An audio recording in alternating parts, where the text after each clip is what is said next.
बिस्मिल्लाहिर्रहमानिर्रहीम। अस्सलामु अलैकुम वरहमतुल्लाहि वबरकातुहू। नाज़रीन, सिरात मुस्तक़ीम में अव्हां जो मेज़बान डॉक्टर रहमतुल्लाह अहसन। अॼु असां जंहिं मौज़ूअ ते तव्हां सां गुफ़्तगू कंदासीं, इहो मौज़ू तमामु अहम आहे। अल्लाह तबारक व तआला दीन इस्लाम खे कामिल ऐं मुकम्मल बणाए करे नबी करीम सल्लल्लाहु अलैहि वसल्लम जिन जे मथां नाज़िल फ़रमायो। हिन दीन इस्लाम जे अंदरि अल्लाह तबारक व तआला तमामु इंसाननि सां गॾोगॾु हिन दुनिया जे अंदरि जेके बि शख़्सियतूं, जेके बि शयूं मौजूदु आहिनि, सभिनी जा हक़ अल्लाह तबारक व तआला क़ुरान मजीद जे अंदरि ऐं नबी करीम सल्लल्लाहु अलैहि वसल्लम जिन जे ज़बान मुबारक सां बयानु फ़रमाया आहिनि। अॼु असां जंहिं टॉपिक ते, जंहिं मौज़ूअ ते गुफ़्तगू करण वारा आहियूं, इहो मौज़ू आहे औरतुनि जा हक़। जंहिं बि मुआशिरे जे अंदरि, कंहिं बि मुआशिरे खे असां तव्हां ॾिसूं त उन में औरत जो तमामु वॾो अहम किरदारु हूंदो आहे।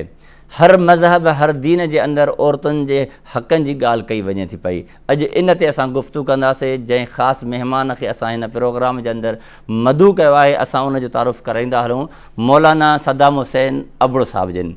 पाण मौलाना साहिब जिन मदीना यूनिवर्सिटी खां फ़ारिग़ आहिनि ऐं इल्म जे अंदरि ऐं शरई उसूलनि जे अंदरि ऐं शरई अहकामनि जे अंदरि तमामु ख़ासी दस्तरस रखनि था पिया। अस्सलामु अलैकुम वरहमतुल्लाहि वबरकातुहू। ख़ुशि आहियो साईं? तबीअत ठीकु आहे? ख़ैर ख़ैरियत, मज़े में, मामलात सभु सेट आहिनि? अल्हम्दुलिल्लाह, बिल्कुलु अल्हम्दुलिल्लाह। नाज़रीन, इहा ॻाल्हि असां तव्हांखे ॿुधाईसीं त असां पंहिंजे प्रोग्राम जे अंदरि औरतुनि जे हक़नि जे हवाले सां गुफ़्तगू रखंदासीं। त औरतुनि जा हक़ इस्लाम कहिड़ा रखिया आहिनि ऐं दुनिया जा जेके बि मज़हब आहिनि, तहज़ीबूं आहिनि, कल्चर आहिनि, उन्हनि जे अंदरि औरतुनि खे कहिड़े क़िस्म जा हक़ ॾिना वञनि था पिया। सभ खां पहिरियों असां पंहिंजे मुअज़्ज़िज़ महिमान खां इन हवाले सां सुवाल कंदासीं, पुछा कंदासीं, नाज़रीन ताईं इल्मु पहुचाइण जी कोशिशि कंदासीं त मौलाना साहिबु, इस्लाम जे अंदरि या इस्लाम खां अलावा जेके मुआशिरे जे अंदरि हिकु औरत जेका आहे, उन औरत जो हर मुआशिरे जे अंदरि हिकिड़ो अहम किरदारु थिए थो पियो, त उन औरत जो मक़ाम, मर्तबो, फ़ज़ीलत कहिड़ी आहे, उनखे थोरो असां पंहिंजे नाज़रीन ताईं पहुचाईंदा हलूं त उन खां पोइ अॻिते हली जेके इन सां जेके तालुक़ रखनि था पिया उनवान, उन्हनि ते गुफ़्तगू कंदासीं। औज़ु बिल्लाहि मिनश शैतानिर रजीम। बिस्मिल्लाहिर रहमानिर रहीम। नहमदुहु व नसल्ली अला रसूलिहिल करीम। अम्मा बाद। रब्बि इश्रह ली सदरी व यस्सिर ली अमरी वहलुल उक़दतम मिन लिसानी यफ़क़हू क़ौली। रब्बि ज़िदनी इल्मा। अल्लाहुम्मा इन्नी असअलुका इल्मन नाफ़िअन व रिज़्क़न तय्यिबन व अमलन मुतक़ब्बला। First of all I would like to thank you Sain Rahmatullah साहब, तव्हां मूंखे हिते पंहिंजे शो में इनवाइट कयो ऐं तव्हां असांखे मौक़ो ॾिनो त असीं बि क़ुरान हदीस बयानु कयूं। ऐं आउं तव्हांखे ख़राज तहसीन पेश करणु चाहींदुसि। तव्हां अहिड़ो बहितरीनु प्रोग्राम कयो आहे जिथे जयद उलमा कराम अचनि था ऐं क़ुरान और सुन्नत बयानु कनि था। हाणे साईं, तव्हांजे सवाल जे मुतलिक़ त इस्लाम में ऐं उनखां वधीक उन सिविलाइज़ेशन में औरतुनि खे कहिड़ा हक़ूक़ आहिनि, त सभिनीनि खां पहिरीं पाण इस्लाम खां पहिरीं पाण ॿी सिविलाइज़ेशन खे एनालिसिस था करियूं, कंपेरेटिव एनालिसिस कंदासीं पाण, ताकी पाण खे सम्झ में अचे त इस्लाम में कहिड़ी अहमियत आहे। छो जो अगरि का शइ हूंदी आहे, घर जी मुर्गी हूंदी आहे, दाल जे बराबरि हूंदी आहे, पाण खे हुनजी अहमियत जो अंदाज़ो न थींदो।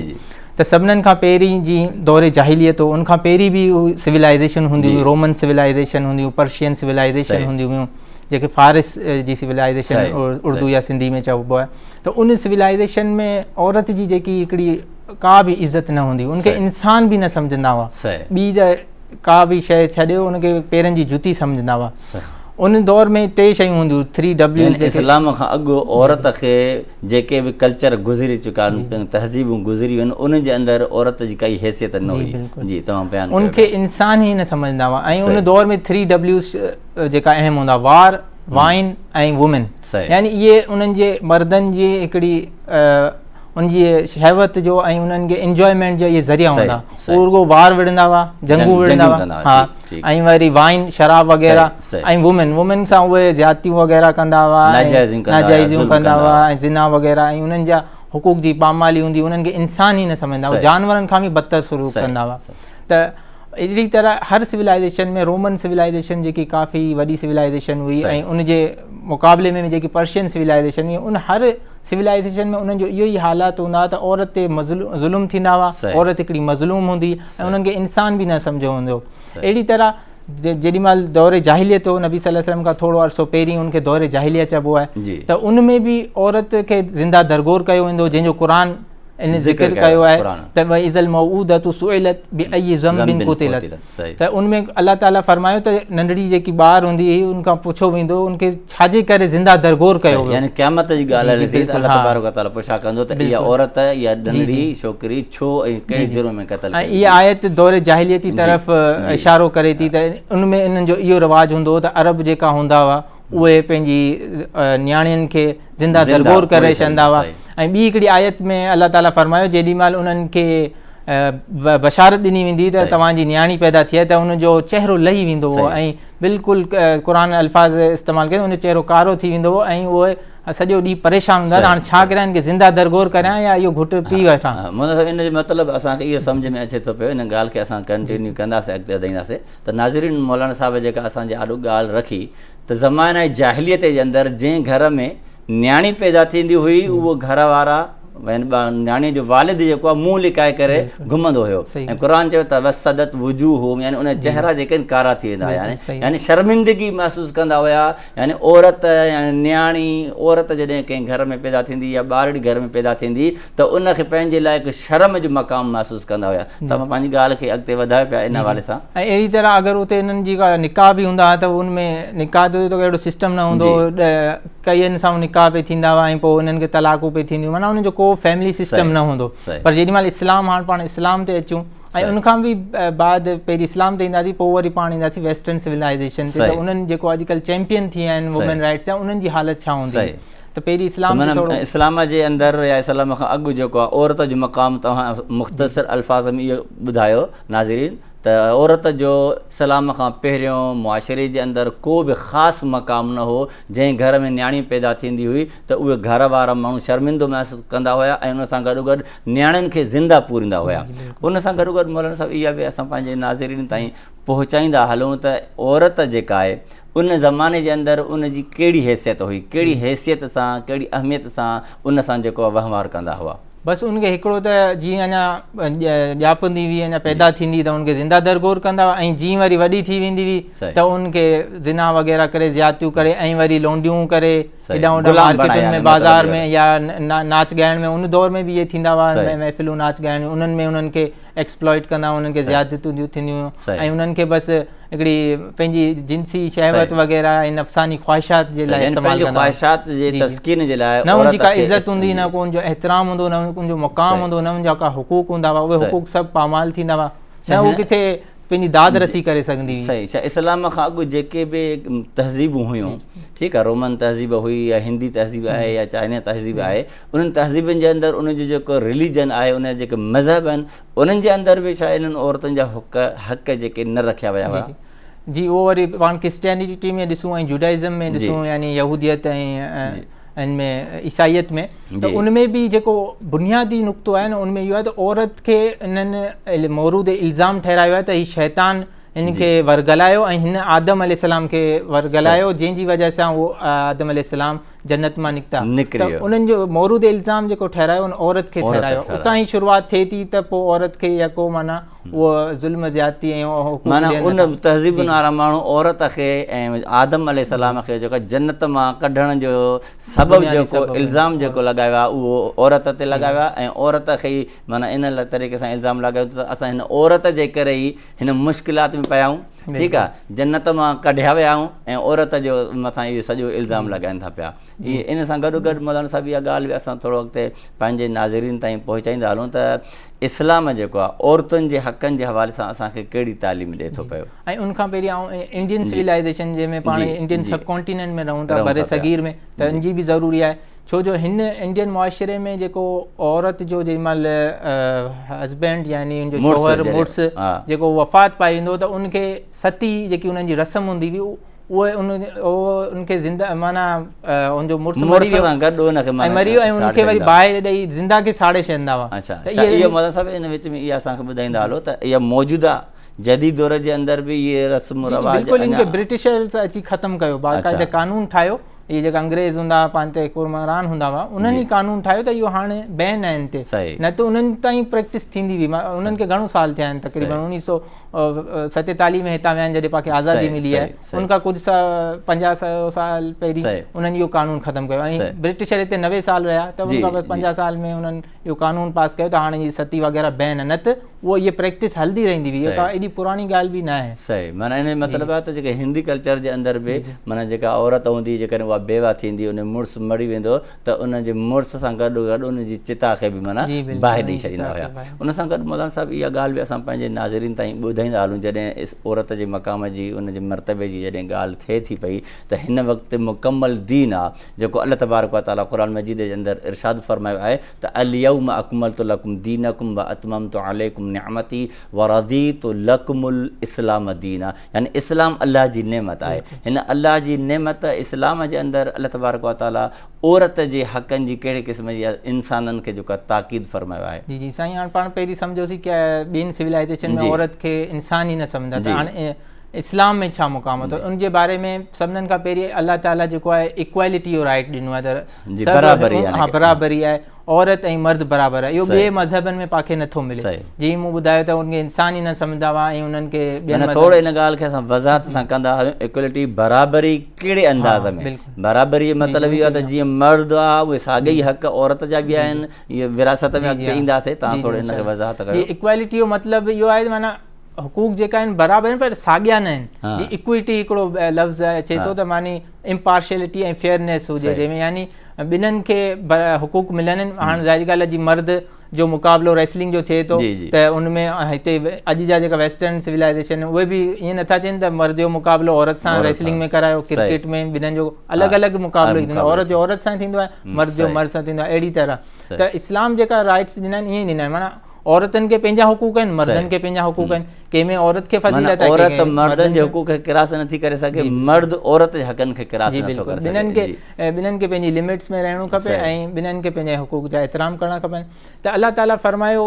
क़ुरान में त या अय्युहन्नास इन्ना ख़लक़नाकुम मिन ज़करिन व उन्सा वजअलनाकुम शुऊबन व क़बाइल लितअरफू इन अक्रमकुम इंदल्लाहि अतकाकुम। अल्लाह ताला फरमाए थो असां तव्हांखे हिकु इंसान ऐं हिकु औरत ऐं हिकु मर्द मां बनायो ऐं तव्हांखे क़बाइल में असां विरायो ताकी तव्हांजो तारुफ़ थिए। अल्लाह ताला फरमायो त जेको तक़वा आहे बुनियाद आहे उहा आहे फ़ज़ीलत जी बुनियाद तक़वा आहे। इहो न आहे त मर्द आहे तंहिंजी फ़ज़ीलत जी बुनियाद आहे, औरत आहे त उनजी हर कंहिंजी फ़ज़ीलत पंहिंजी जॻह ते। त अहिड़ी तरह इस्लाम में हर तरह जा औरत खे ॾिना विया हुकूक माउ जे ज़रिए ऐं धीउ जे ज़रिए। पोइ ते इंशाअल्लाह आहिस्ते आहिस्ते पाण गुफ़्तगू कंदासीं त औरत जे माउ जा कहिड़ा हुकूक आहिनि ऐं धीउ जा कहिड़ा आहिनि ऐं जेका ज़ालूं आहिनि उन्हनि जा कहिड़ा हुकूक आहिनि। त इंशाअल्लाह इन हवाले सां थोरो असां पंहिंजे नाज़रीन खे इहा ॻाल्हि बि ॿुधाईंदा हलूं त अल्लाह तबारक व तआला जेके औरतुनि जे हक़नि में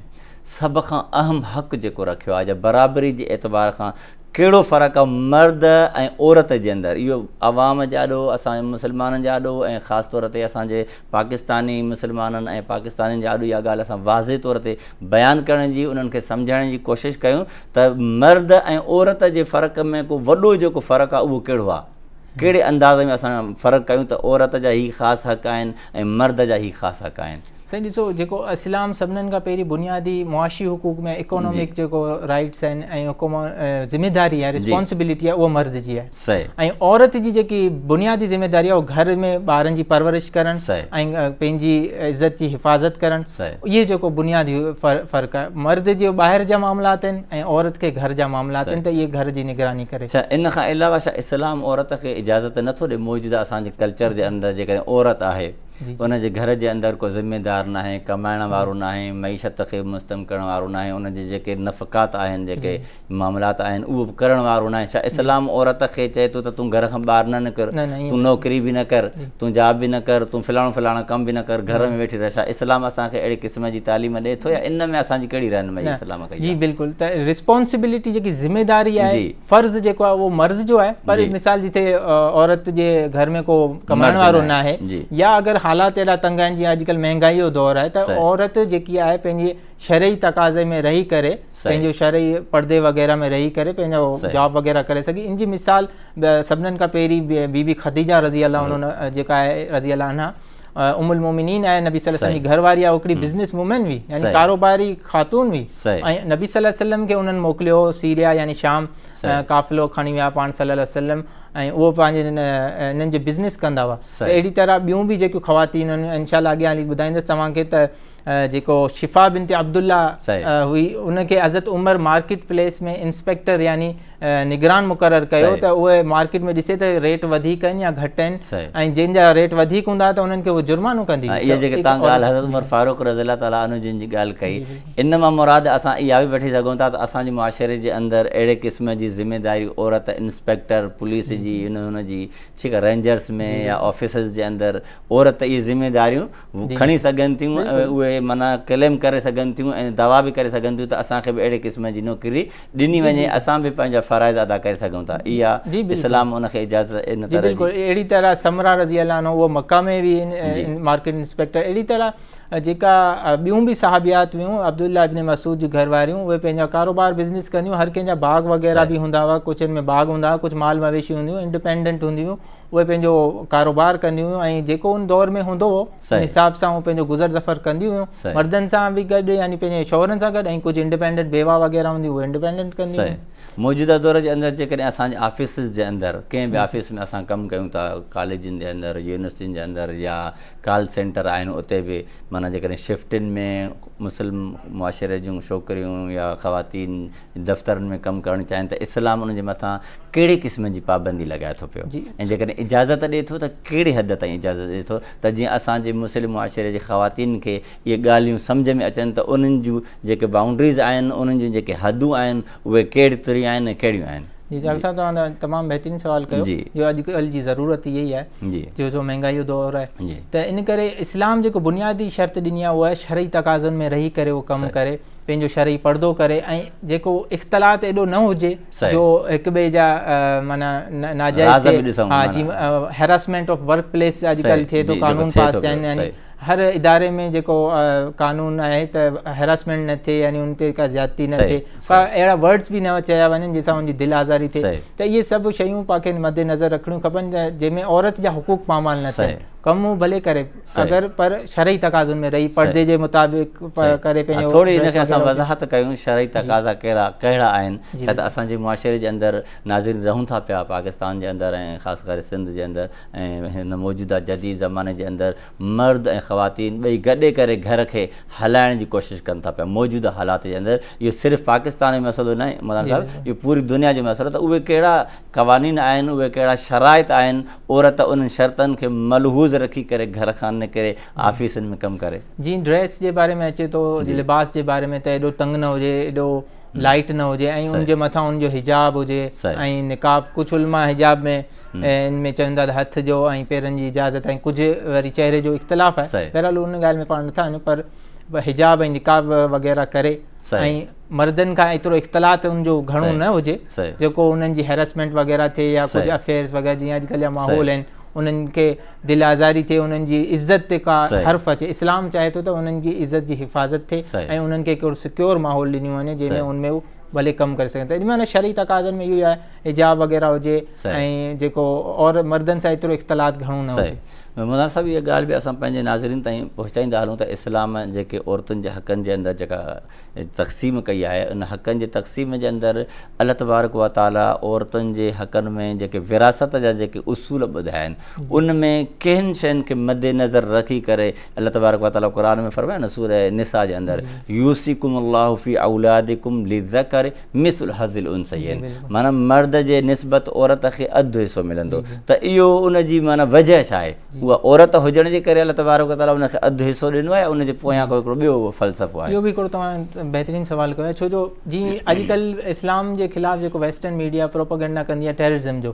ऐं दहशतगर्दी जो ऐं एक्सट्रीमिज़म इंतिहा पसंदी जो ऐं सेक्टेरिज़म जो, पर उनखां पहिरीं जेॾी महिल हीअ अञा 9/11 न थियो त उनखां पहिरीं जेको एतिराज़ उथाईंदा त इहो इस्लाम जेको औरतुनि खे हुकूक नथो ॾिए, त पहिरियों इहो इन्हनि जा एतिराज़ हुआ, पोइ उन में मुख़्तलिफ़ इहे एतिराज़ कंदा त औरत जी हिकिड़ी अधु हिसो आहे, मर्द जो 2 हिसो आहे। त उनजो बुनियादी वजह इहो आहे छो अल्लाह ताला इंसाफ़ करण वारो ऐं अल्लाह ताला हकीम आहे, अल्लाह ताला खे ख़बर आहे इन जो छा वजह हूंदी आहे। त इन जी वजह इहा आहे जो इस्लाम जंहिंमें जीअं मूं तव्हां चयो त इस्लाम में रिस्पॉन्सिबिलिटी जेकी ज़िम्मेदारी आहे मर्द जी आहे, मर्द खे कमाइणु फ़र्ज़ु आहे, तंहिं करे मर्द खे डबल हिसो ॾिनो वियो ऐं औरत खे अधु, छो जो हुन ते का ज़िम्मेदारी न हूंदी आहे। उहो अगरि का धीउ हूंदी आहे त उहो पंहिंजे शादी करे पंहिंजे घर वेंदी हली, ऐं मिसाल अगरि मां ज़िम्मेदारी उनजे मुड़ुस जे मथां, जी हा, कमाइण जी ज़िम्मेदारी हुन ते आहे न, त इहो बि हिकिड़ो अलाह ताला हुन ते अहसान कयो आहे। ॿियनि मज़हबनि में त असांखे इहे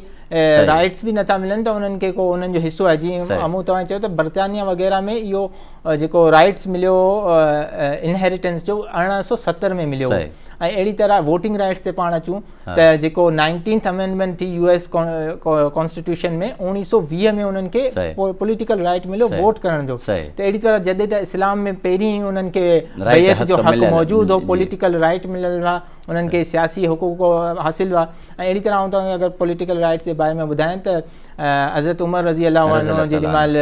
का बि ख़ुतबा वग़ैरह ॾींदा, हिकु दफ़ा उन्हनि चयो त असां महर खे हिकु फिक्स करे छॾियूं, छो जो काफ़ी औरतूं महर जो काफ़ी मुतालबो करियूं। त हिकिड़ी औरत उथी बीठी ऐं उमर रज़ी अल्लाहु अन्हु तव्हां केरु था थियो इन महर खे फिक्स तव्हां केरु थींदा जंहिं महर खे अल्लाह तबारक व तआला ऐं नबी सल्लल्लाहु अलैहि वसल्लम जन फिक्स न कयो आहे, महदूद न कयो आहे, तव्हां उनखे महदूद छो था कयो? अल्लाह ताला उनखे क़ुर में चयो त अगरि किंतार बि वठनि, यानी अज़ीम पहाड़ बि वठनि, तॾहिं बि तव्हां इनखे ॾेई सघो था। त उन पोइ हज़रत उमर जी माशाअल्लाह छा शान आहे, उन्हनि बि चयो त उमर ग़लति आहे ऐं तव्हां सही हो। इहा आजिज़ी असांजे हुक्मराननि में बि मतिलबु, लेकिन उन्हनि खे अहिड़ो माहौल मुहैया कयो वियो जंहिंमें उहे पंहिंजी आवाज़ बुलंद कंदा, उनमें फ्रीडम ऑफ एक्सप्रेशन ॾिनल हुई। ऐं अहिड़ी तरह नबी सल्लल्लाहु अलैहि वसल्लम जे दौर में बि कई ख़वातीन जेकियूं हुयूं हज़रत नबी सल्लल्लाहु अलैहि वसल्लम खे चवंदियूं हुयूं त असांखे मर्द हर वक़्तु तव्हां सां सवाल था कनि, असांखे हिकिड़ो ॾींहुं मुक़ररु कयो जेको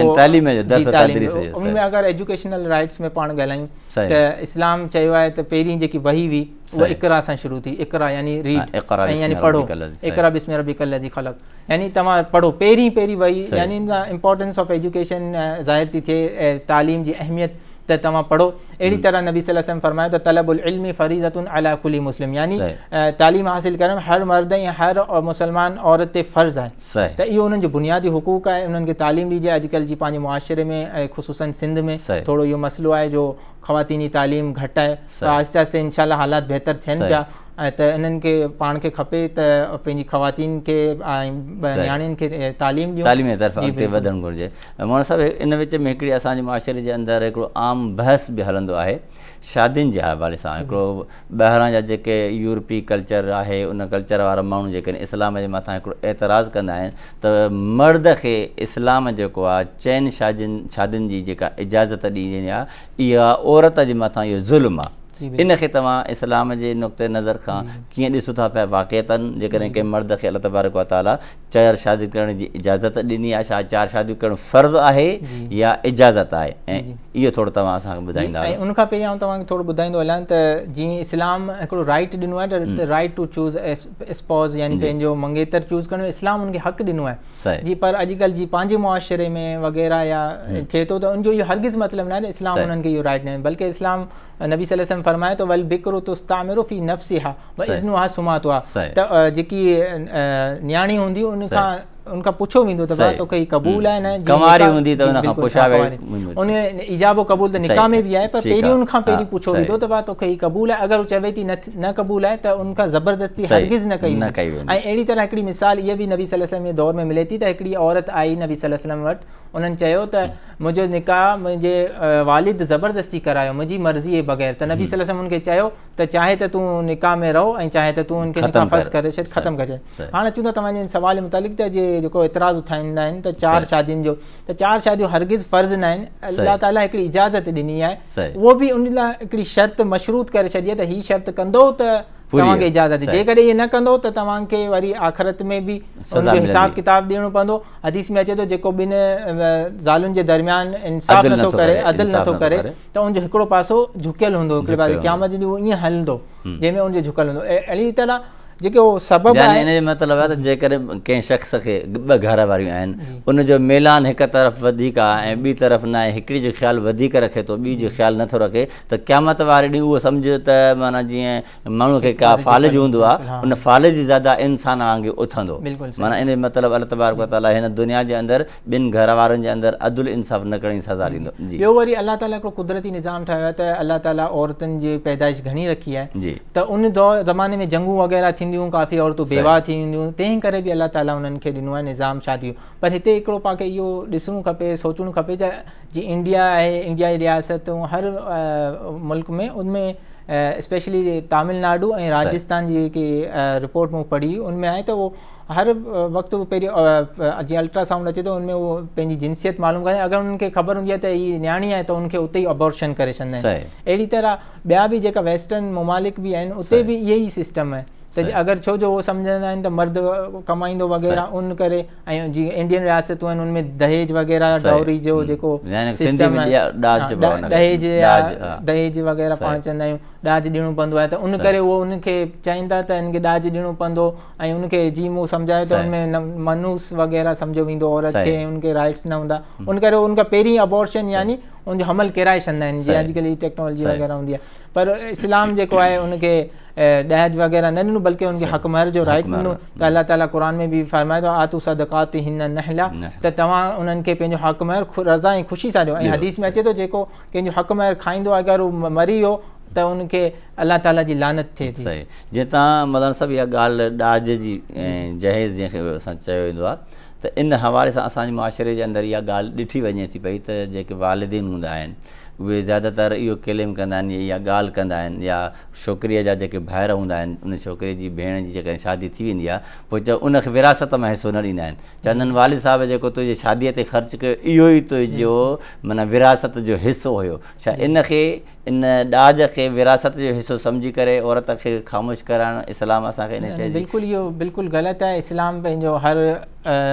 वारिस खे पंहिंजा हिसा ॾिना आहिनि, ऐं औरत खे पहिरीं ॻाल्हि ॾाज इस्लाम में आहे न आहे, अगरि कंहिं पंहिंजी ख़ुशी सां को ॾिए थो त उहो ठीकु आहे, पर जीअं अॼुकल्ह मुतालबा थींदा आहिनि असांखे हीअ हुजे, इस्लाम में इहो डॉरी ॾाज दहेज वग़ैरह जो को बि सिस्टम न आहे। हक़ महर जो जेको सिस्टम उहो औरत खे ॾिनो वेंदो आहे, ऐं उन में बि ईअं न हुजे त उनजो हक़ महर खाई वञो या टाल मटोल कजे त एंड ताईं उनजी वफ़ात अची उनखां पहिरीं उनखे। असांजे मुआशिरे में कॾहिं कॾहिं इहो बि ॾिठो वञे थो पियो जेकॾहिं हक़ महर मिले थो पियो त उन छोकिरीअ जा जेके वालिदैन आहिनि उन हक़ महर खे माना कब्ज़े करे छॾींदा आहिनि, उहे पाण वटि रखंदा आहिनि। या उन खां अलावा कॾहिं कॾहिं हीअं बि असांखे मुआशिरे में माना नज़र ईंदो आहे त उन छोकिरीअ खे कुंवार खे जेको आहे हक़ महर मुड़ुस जेको आहे माफ़ु कराए छॾींदो आहे, इहो बि हिकिड़ो माना नाजाइज़ या ज़ुल्म आहे। जी अगरि हू पंहिंजी रज़ा ख़ुशी सां छॾणु चाहे, क़ुर में बि आयत आहे अगरि हू छॾणु पहिरीं त अल्लाह ताला फरमाए तव्हां उनखे रज़ा ख़ुशी ॾियो, पर अगरि औरत का छॾणु चाहे पंहिंजो हक़ पंहिंजी मर्ज़ी सां छॾणु चाहे पंहिंजी मर्ज़ीअ सां अल्फाज़नि जे ज़रिए सां उनखे मजबूर करे घुमाए फिराए करे माना माफ़ु कराइण जो माना हिकिड़ो ख़्यालु पेश न कयो वञे, माना उन ॼाणी बुझी जेकॾहिं का औरत पंहिंजे मुड़ुस खे पंहिंजो हक़ महर माफ़ु करे थी त शरीयत इन में का बि पाबंदी नाहे रखी। शरीयत औरत जो इहो हक़ु रखियो आहे उनखे इहो हक़ु वठणु घुरिजे, ऐं इन ॾाज में जेको हक़ु आहे जेको हक़ महर में जेको हक़ु आहे उहो छोकिरीअ जा उन वालिदैन जो बि न आहे।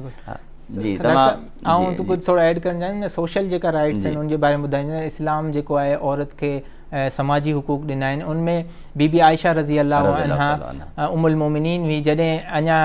नबी सल्लल्लाहु अलैहि वसल्लम सां शादी कई उन्हनि जी उमिरि नंढड़ी हुई त उहे गुॾियुनि सां गॾु गुॾंदी हुई। ॾिसो केॾो नबी सल्लल्लाहु अलैहि वसल्लम रहमतुल लिल आलमीन आहे, ईअं कोन चवंदा त तूं छो उन गुॾियुनि सां, बल्कि तव्हां उनखे कुॾायो। हिकिड़े दफ़ा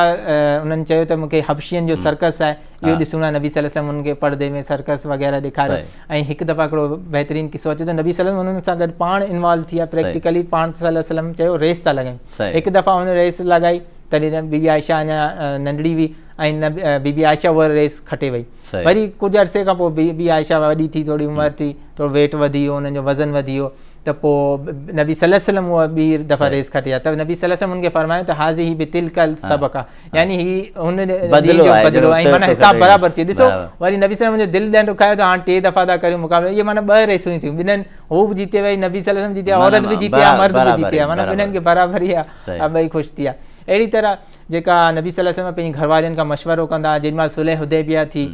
त त उन में जेॾी महिल शराइत थियूं कुफ़ार बज़ाहिर उहे कुफ़ार जे हक़ में हुयूं शराइत, मुस्लमान थोरा नाउमीद थी विया ऐं उन्हनि सोचियो थी सघे असां उमिरो कंदासीं हिन साल हज बि कंदासीं, त पोइ माना हुननि मुस्लमाननि पंहिंजी शिकस्त महसूस कई, दिलि में थोरो सभु हक़ जेके आहिनि उहे क़बूल कया, पोइ उहे वापसि न वञणु लॻा त नबी सल्लल्लाहु अलैहि वसल्लम उन्हनि खे चयो त उथो इहे कुर्बानी करियो ऐं वार कुरायो, पर उन्हनि 2-3 दफ़ा चयो, पर नबी सल्लल्लाहु उन्हनि खे हो त थी सघे नबी सल्लल्लाहु पंहिंजो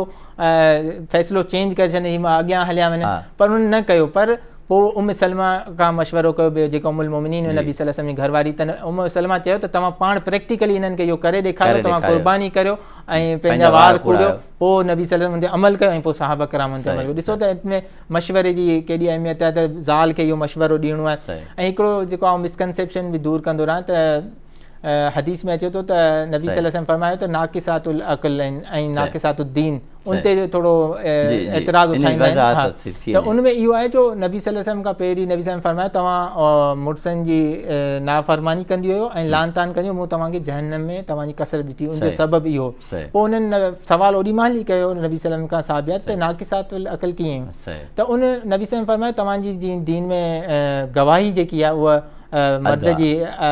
डबल आहे, तव्हांजी अधु आहे, त इहो तव्हांजो अक़ल जो नुक़्स थियो। ऐं ॿियो जेको आहे दीन जो उनमें माना मख़सूस अयाम में तव्हांखे नमाज़ वग़ैरह नथी पढ़णी पए ऐं रोज़ा बि।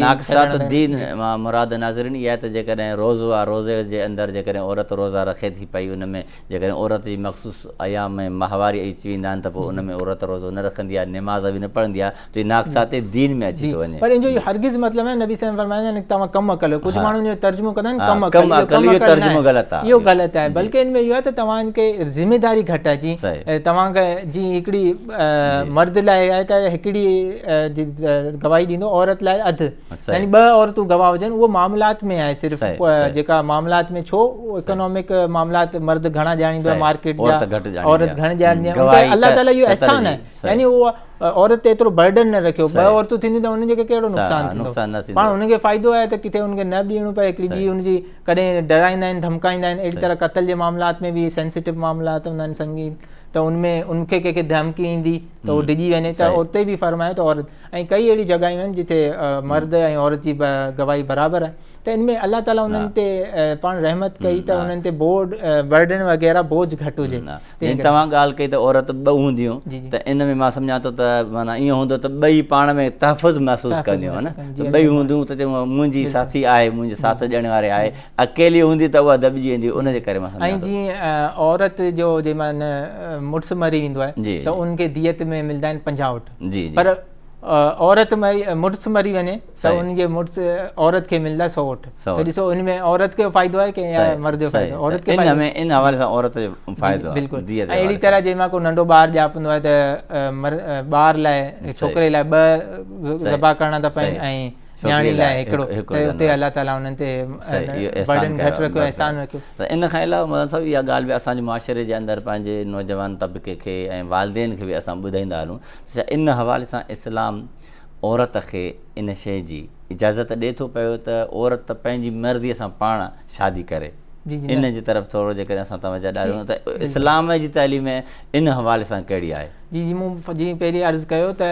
इस्लाम में पंहिंजी मर्ज़ी जी उनखे हक़ आहे, असुलु आहे, त उहो पंहिंजो ॿुधाए त मां हिते शादी कंदीसि, अगरि उनखां पुछियो वञे त उहो ॿुधाए। ऐं पर ॿी जेकी हदीस आहे नबी सल्लल्लाहु अलैहि वसल्लम, ला निकाह इल्ला बि वली जी मर्ज़ी खां सिवा जी कोर्ट मैरिज वग़ैरह थियनि था, उहो वली जी मर्ज़ी खां थियनि था, उहो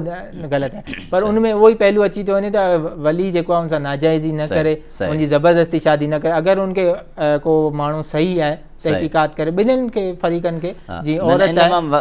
पीउ माउ जे मथां बि माना ज़िमेदारी आहे ऐं औलाद जे मथां बि ज़िमेदारी आहे, ॿई हिक ॿिए जे मशवरे सां हलनि, बिल्कुलु ॿई बैलेंस हुजनि, हू हुन ते ज़ुल्म न करे ऐं हू बि उनजी पामाली न करे त उनजी इज़त उछालींदी करे कोर्ट मैरिज करे या भॼी करे निकाह करे, उहो बि ग़लति आहे। मगर इन विच में हिकिड़ी मूंखे बुखारी जी हदीस मां हिकिड़ी हदीस में यादि अचे थो पियो त नबी करीम सल्लल्लाहु अलैहि वसल्लम जिन फरमाया अन-नज़रु इलल मख़तूब, इन जो मतिलबु छा आहे इहो असां पंहिंजे नाज़रीन खे ॿुधाईंदा हलूं त नबी करीम सल्लल्लाहु अलैहि वसल्लम जिन फरमायो आहे त जेकॾहिं तव्हां कंहिं शादीअ जो को पैगाम मोकिलियो आहे कंहिं ख़ानदान में कंहिं घर में त उन छोकिरीअ खे उन औरत खे तव्हां ॾिसी सघो था। इन जा कहिड़ा इन जे बारे में इहो ई आहे त नबी साईं फरमाए त जॾहिं तव्हां कंहिंसां निकाह करियो हिकु नज़र ज़रूरु उनखे ॾिसो। छो उनमें वरी आख़िर में तव्हांखे न मसइलो थिए हुनखे बि मसइलो न थिए ताकी सॼी ज़िंदगी तव्हां पाण में गुज़ारे। पर इनजो इहो मतिलबु न आहे कुझु माण्हू जी डेट लॻाईंदा आहिनि या ॿाहिरि वञी उनजो महरम जे इन्वॉल्वमेंट में हिकिड़ी गैदरिंग में ई उहे हिक ॿिए खे ॾिसंदा शरई तक़ाज़नि में, ईअं न त वञी किथे रेस्टोरेंट में मिलनि या ॿाहिरि गैर महरम जी मौजूदगी में। तंहिं करे उनमें इहो आहे त उनखे इजाज़त आहे ॿिन्हिनि फरीक़नि खे, औरत खे बि इहो हक़ आहे, मर्द खे बि, औरत बि ॾिसे बिल्कुलु, छो जो उनखां पोइ ऐं मर्द बि ॾिसे ऐं पोइ ॿिन्हिनि जी रज़ामंदी हुजे त पोइ निकाह। असांजे मुआशिरे जे अंदरि मौलाना साहिबु इहा ॻाल्हि आम सम्झी वेंदी आहे त जेकॾहिं मङणी थी वई त उहे सम्झंदा आहिनि असांजो निकाह थी वियो, पोइ गॾु घुमंदा आहिनि, उथंदा वेहंदा आहिनि, माना जीअं ज़ाल मुड़ुस जो मामिलो हूंदो आहे, माना एतिरो पाण खे आज़ादु सम्झंदा आहिनि। त इन जो मङणीअ जो इस्लाम जे अंदरि मङणी जो इस्लाम में को अहिड़ो ज़िक्र न आहे, यानी बसि हिकिड़ी ॻाल्हि पकी थिए उहो, पर इस्लाम में असल शइ निकाह, निकाह जो बंधन हूंदो त पोइ जेसिताईं निकाह न थियो तेसि ताईं माना उहे माना हिक ॿिए ते हलाल न आहिनि, जाइज़ न आहे, उहे ॿई गॾु घुमी न। अहिड़ी तरह जी हींअर ज़िक्र थियो भई शादी जो हुकूक, त इस्लाम हिकिड़ो ॿियो वैराइटी ॾिनो त उनखे खुला जो हक़ हासिलु आहे। ऐं जीअं क्रिश्चियनिटी में त तलाक ई कोन्हे, डाइवोर्स ई न आहे, पर इहो इस्लाम उन्हनि खे हक़ ॾिनो जी ॿई अगरि हिन मौजूदा जदीद ज़माने जे अंदरि बि जेकॾहिं का औरत आहे क्रिश्चियनिटी सां कंहिं ईसाई मज़हब सां तालुक़ु रखे थी, हज़रत ईसा अलैहिस्सलाम जी फॉलोअर आहे ऐं बाइबल मुक़दस खे पढ़नि था पिया, त मौजूदा ज़माने जे अंदरि बि जदीद दौर जे अंदरि बि जेकॾहिं का औरत आहे उहा सम्झे थी त मुंहिंजो मुड़ुसु मूं ते ज़ुल्म थो करे, मां हुन सां नथी रही सघां, ऐं छोकिरीअ जा वालिदेन बि सम्झनि था, त पोइ उन्हनि जे हवाले सां छा उहे अलहदगी इख़्तियार करे सघनि था पिया। उन्हनि खे इस्लाम जहिड़ी असांखे इजाज़त ॾिनी आहे खुले जी, उन्हनि वटि इहो आहे रवैयो। उन्हनि क्रिश्चियनिटी मज़हब में ईसाईयत में इहो न आहे कानून, तलाक जो डाइवोर्स जो सिस्टम न को मर्द ॾेई सघे थो न को औरत वठी सघे, पर माना सॼी ज़िंदगी माना निभाइणो आहे। पर इस्लाम इहो डाइवोर्स जो राइट ख़ुसूसन मर्द खे ॾिनो, पर तलाक तफ़वीज़ यानी अगरि निकाह में लिखाए थी त उनखे राइट हासिल हुजे त उनखे बि हासिल आहे। पर जेकॾहिं उहो खुला वठे ऐं कोर्ट में वञी चए, काज़ी जीअं पहिरीं सिस्टम हूंदा हुआ, त उनमें उन वटि वञी करे पंहिंजो अलहदगी इख़्तियार करे सघनि था। अहिड़ी तरह जी हींअर ज़िक्र थियो पियो क्रिश्चियनिटी, त हिकिड़ो अञा बि इन ते आउं ॿुधाईंदो हलां त हिकिड़ो सुवालु उथारींदा आहिनि त मर्द खे और हक़ हासिल हूंदो आहे त ईसाई छोकिरी सां शादी करे, पर जेको मुसलमान औरत आहे उनखे ईसाई मर्द सां या अहले किताब सां इहो हक़ छो न हासिल हूंदो आहे? उनजी बुनियादी वजह इहा आहे छो जो जीअं औरत ते थोरी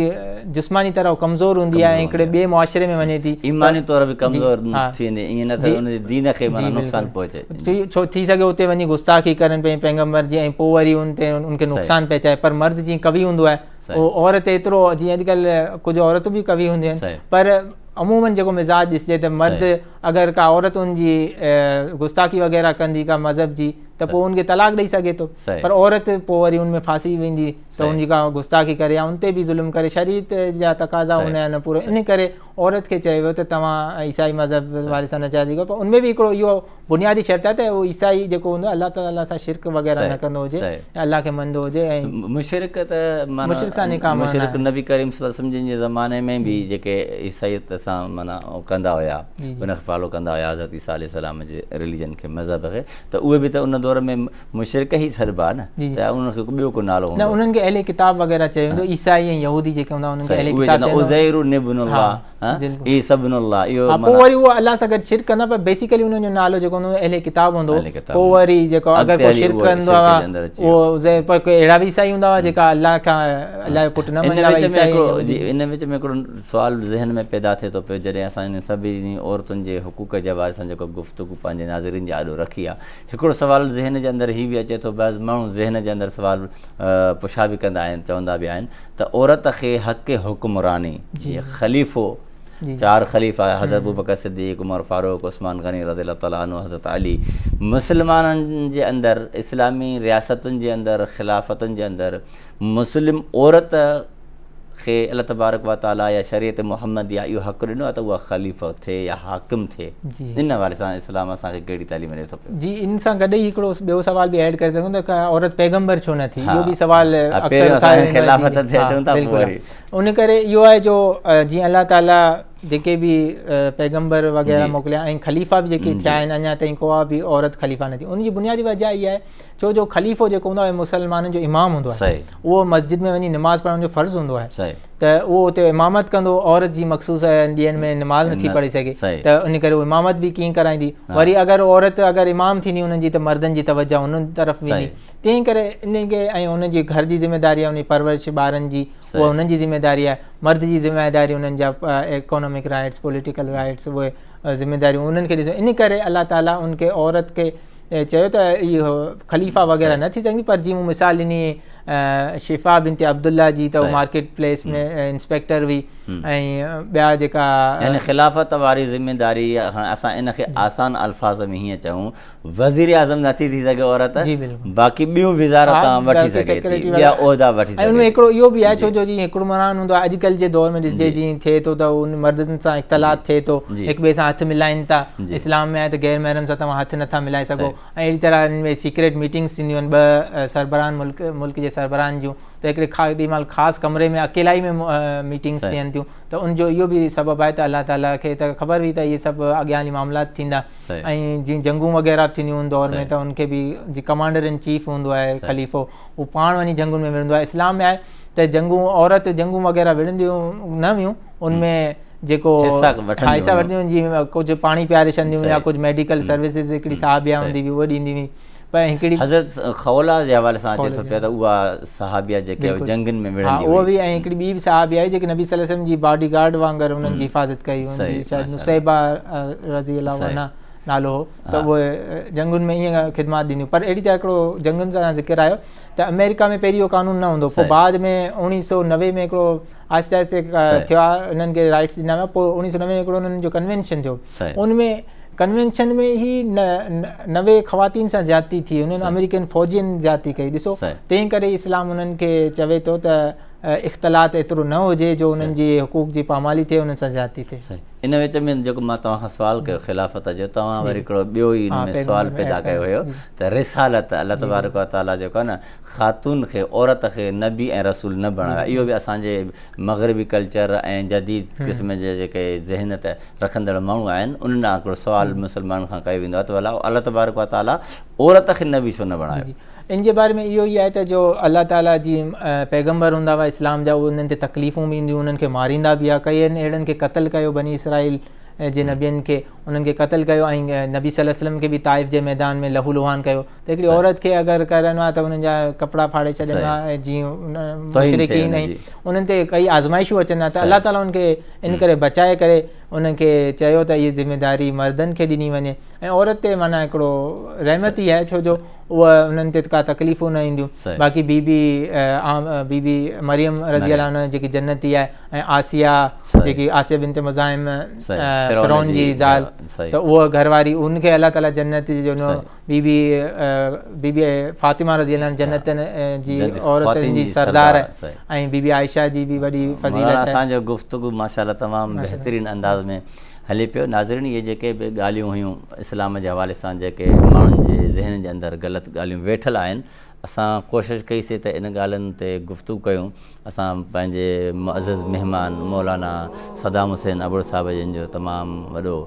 थोराइता आहियूं जो पंहिंजे क़ीमती वक़्तु कढी करे तव्हां असां वटि आयो। नाज़रीन, पंहिंजी जेका ॻाल्हि हले पई, जेको सुवाल असां मौलाना साहिब जिन खां पुछा कयोसीं त अल्लाह तबारक व तआला औरत खे नबी छो न बणायो। क़ुर मजीद जे अंदरि हिकिड़ी आयत आहे, वमा अरसलना मिन रसूलिन इल्ला रिजालन नूही इलैहिम, यानी असां को बि नबी न मोकिलियो आहे सवाइ मर्द जे। यानी अल्लाह तबारक व तआला हिन इंसाननि ज़ात जी हिदायत, रहबरी ऐं रहनुमाई लाइ जेके बि नबी मोकिलिया आहिनि उहे सिर्फ़ु ऐं सिर्फ़ु मर्द आहिनि। त अल्लाह तबारक व तआला मर्दनि ऐं औरतुनि जा हक़ रखिया आहिनि। असां जेकॾहिं मर्द पंहिंजे हक़नि खे ऐं औरतुनि जे हक़नि खे जेकॾहिं सम्झी करे अदा कंदासीं त असांजो मुआशिरो जेको आहे बाक़ाइदा इस्लामी मुआशिरो थी वेंदो, ऐं असांजे मुआशिरे जे अंदरि अहिड़े क़िस्म जा जेके आवाज़ उथंदा आहिनि वक़्तनि फ़वक़्तनि जेके औरतूं रोडनि ते ईंदियूं आहिनि ऐं इहो ॻाल्हियूं कंदियूं आहिनि त असांखे औरतुनि खे हक़ ॾिना वञनि, असांजे लाइ हीअ हक़ ॾिना वञनि, असांखे हीअ हक़ ॾिना वञनि। त नाज़रीन इहे ॻाल्हियूं जेके इस्लाम असांखे हक़ ॾिना आहिनि क़ुर जे सूरत जे अंदरि, उहे जेकॾहिं असां सभु हक़